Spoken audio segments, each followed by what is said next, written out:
திருவண்ணாமலை மாவட்டம் சேத்துப்பட்டில் மனைவியும் அவரது தாயாரும் சேர்ந்து கணவரை கொலை செய்த சம்பவம் பரபரப்பை ஏற்படுத்தியுள்ளது. கொலை செய்துவிட்டு தற்கொலை நாடகம் நடத்தியவர்கள் போலீசில் சிக்கியது எப்படி?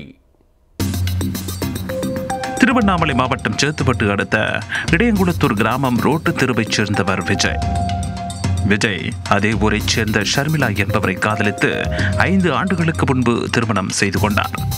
விஜய் ஷர்மிளா தம்பதிக்கு 4 மற்றும் 3 வயதில் 2 குழந்தைகளும் இருக்கின்றனர். விஜய் லாரி ஓட்டுநர் என்பதால் வேலைக்கு சென்றால் சுமார் 15 நாட்கள் வீட்டுக்கு வரமாட்டார். இதனால் ஷர்மிளாவுக்கு வேறு சில நபர்களுடன் தொடர்பு ஏற்பட்டதாக கூறப்படுகிறது. இந்த தகவல் விஜய்க்கு தெரியவர கணவன் மனைவி இடையே அடிக்கடி தகராறும் ஏற்பட்டிருக்கிறது. இந்த நிலையில்தான் புதன்கிழமை அன்று இரவு மனைவியின் செல்போனை எடுத்து பார்த்திருக்கிறார் விஜய். அப்போது அந்த செல்போனில் ஷர்மிளா வேறு ஒருவருடன் நெருக்கமாக இருக்கும் புகைப்படங்களை எல்லாம் பார்த்து அதிர்ச்சியில் உறைந்து போயிருக்கிறார்.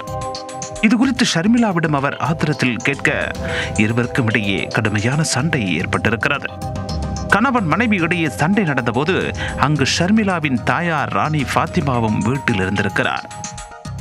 ஷர்மிளாவை விஜய் கோபத்தில் தாக்கிய நிலையில் ஷர்மிளாவும் அவரது தாயாரும் சேர்ந்து இரும்பு கம்பி மற்றும் உருட்டு கட்டைகளால் விஜயை தாக்கி இருக்கின்றனர். இந்த சம்பவத்தில் பலத்த காயமடைந்த விஜய் சம்பவ இடத்திலேயே உயிரிழந்து விட்டார். இந்த கொலையை மறைப்பதற்கு திட்டம் போட்ட தாயும் மகளும் விஜய் கழுத்தில் ஒரு கயிறை கட்டி அவர் ஜன்னலில் தூக்குமாட்டிக் கொண்டார் என்பது போல தொங்கவிட்டிருக்கின்றனர்.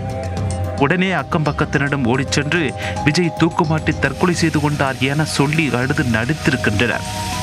தகவலறிந்து சம்பவ இடத்திற்கு வந்த சேத்துப்பட்டு போலீசார் விஜய் தூக்குமாட்டி இருந்த விதத்தை பார்த்து இது தற்கொலை அல்ல, கொலை என்பதை அந்த இடத்திலேயே கண்டுபிடித்து விட்டனர்.